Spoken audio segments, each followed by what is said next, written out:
Pakistan super league PSL অভিষেক ম্যাচে একের পর এক ছক্কা হাঁকালেন জুনিয়র তানজিদ তামিম। পিএসএল পেশোয়ার জালমির হয়ে সুযোগ পেয়ে ব্যাট হাতে রীতিমতো রেকর্ড করলেন তিনি। খেলেছেন মাত্র 25 বল, করেছেন 75 রান। রীতিমতো চোখ ধাঁধানো পারফরমেন্স তানজিদ তামিমের। এমন ব্যাটিং দেখে রীতিমতো হতবাক পুরো ক্রিকেট বিশ্ব। দর্শক, এসবের বিস্তারিত থাকছে ভিডিওর প্রতিবেদনে।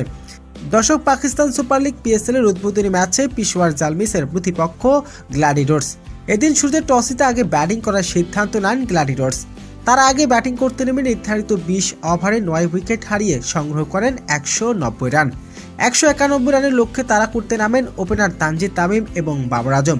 শুরু থেকে উদ্বোধনী জুটি, শুরু থেকে 4 ছক্কার ঝড় তুলেন ওপেনার তানজিদ হাসান তামিম। প্রথম ওভার থেকে শুরু করে একের পর এক ছক্কা হাঁকান তিনি। প্রতিপক্ষ বোলারকে করে দেন নাজেহাল। বাবর আজমকে নিয়ে লম্বা জুটি করেন বাংলাদেশের তরুণ ওপেনার তানজিদ তামিম।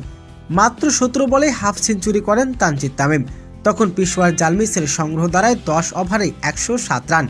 সেখান থেকে আর ইনিংসটাকে বড় করতে পারেননি তামিম। মাত্র 25 বল মোকাবেলা করে 75 রানের ঝোড়ো এক ইনিংস খেলেন তিনি। তার সেই 75 রানের ইনিংসে ছিল 7টি ছক্কা এবং 2টি চার। শেষ দিকে বাবর আজমের ঝোড়ো ইনিংসে এদিন জয়ের দেখা পায় পেশোয়ার জালমির। 1 ওভার 2 উইকেট হাতে রেখে জয় নিশ্চিত করেন তারা। পিএসএল প্রথমবারের মতো সুযোগ পেয়ে ব্যাট হাতে রীতিমতো 4 ছক্কার ঝড় তুলেন জুনিয়র তানজিদ তামিম। প্রিয় দর্শক, পিএসএল সুযোগ পেয়ে জুনিয়র তানজিদ তামিম যদি এমন পারফরমেন্স করে তাহলে আপনার কেমন লাগবে? দর্শক, জানিয়ে দিন আপনার মূল্যবান মতামতটি।